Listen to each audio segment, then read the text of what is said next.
Hi friends नमस्कार जय जगन्नाथ मोरे mini blog को आपण मानक स्वागत। आसतु आज प्रस्तुत करबा बिना पियाज रे बंधा कोबीर पकोड़ा। प्रथमे मेटी कोबी गुडा को छोट छोट करी काटी नेछि। बेसन स्वाद अनुसार लूण हलदी छेची रखिता अदा भूसरंग पत्र को नहीं बैटर टे प्रस्तुत कर नेछि। एबे कढ़ई रे रिफाइन तेल को दे 3 रु 4 मिनट जाए भल भाव गरम हवा पई छाड़ी दबा। देखंतु मोर एठी तेलटे गरम हे आसिलानी। प्रस्तुत करता बैटर को एमती हाथ रे छोट छोट सेप करने छाणी नबा। जेहेतु एथिरे कोबीर आड करा जायछि कोबीटी सिझिबा पई टिके टाइम लागिवो। गैस को मीडियम फ्लेम रे रखि छाणीबा।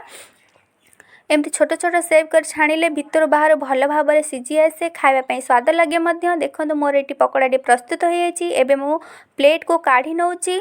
आपण मानको देखौछि मोर पकोड़ाटी भितर बाहर केमिति भल भाव सिझी आसीछि।